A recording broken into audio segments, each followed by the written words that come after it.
So you're in Florida though. You're making music and everything, and you're experiencing success, right? But eventually, you start switching over to actually having your own studio. Is that right? Like you're having artists come to the studio, and you're making a business out of that. You eventually stray away from completely being an artist and going into more of a business avenue, right? What made you want to do that? I started seeing the money. At first, it was more for me.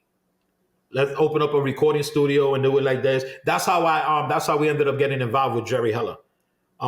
He ended up flying us out to California to meet with him. I actually had an underground single with Tony Sunshine. It was called My Senorita.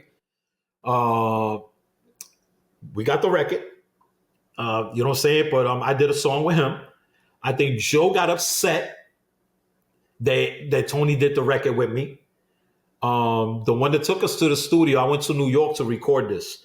And Fu Flex, God bless the dead, he's the one that picked me up right in front of Forest Projects, all of us, and we all went to the studio together. And then at the studio as well was Sunkiss. I don't know if everybody remembers Sunkiss. Oh yeah, we know Sunkiss. So Sunkiss came to the studio too. I ended up doing a record with Sunkiss too. He ended up doing a hook and one verse on one of my records. And then I did a record with Tony Sunshine. He did the hook, and he did like about 6 bars. Is this pre or post Cuban fight with Joe? This was before the fight. Before the fight. Okay, got you. Okay, all right. Just trying to get the timetable. Okay. This was before the fight. I did a record with Tony Sunshine. We did My Senorita. I did a record with Cuban, and I did a record with Sunkiss. And then we got that recorded and everything. I was in New York for a couple of days. And that was the infamous thing that Gilly was talking about, that Gilly wasn't fucking with Pun no more when they had that fallout. Man, roll the clip. So I've seen you mention in the, I think the Doggy Diamonds interview that there were people that tried to separate Big Pun from his day ones, right? And at one point they lied on your name and said that, you know, you were stealing money or something like that, and you were separated from Big Pun for a year and a half.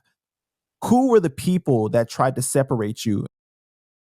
If I only knew, Doug, but if I only knew. I mean, like, I never knew word of mouth. I just knew that when they got back to my cousin, the sick one's mouth or his ears, and he told Pun, he said, "Nah, Doug, that nigga take that shit from you before he'll steal it from you."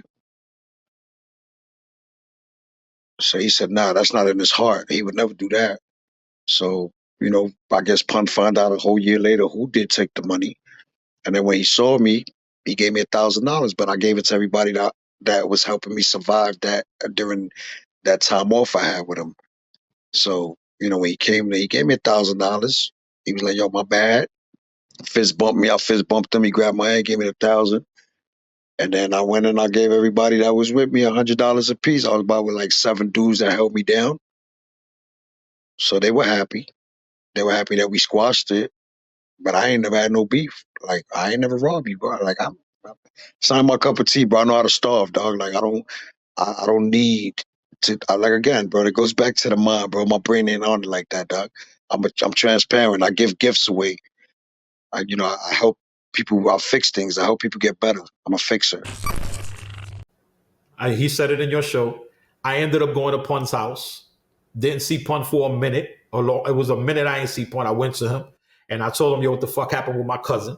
And he said, "Oh, this and that." I said, "Nah, my nigga, you need to fix that." And he did. Right. The next day, Gilly called me. Gilly was like, "Yo, I don't know what you talked about, what happened, but Pun came through and yo, bro, boom." So, you know, Gilly said that on your show. So I'm the cousin that did it. So in case anybody was talking about who was the cousin that did that, it was me. I'm the one that went to Pun's house and told him, "Yo, dude, you need to go fix that shit with my cousin."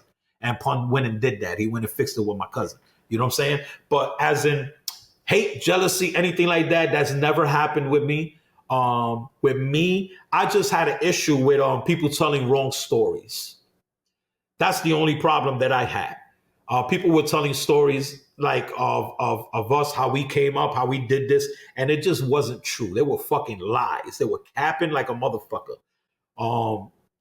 Even with Cuban, where Cuban said a couple of things and shit like that I disagreed with him.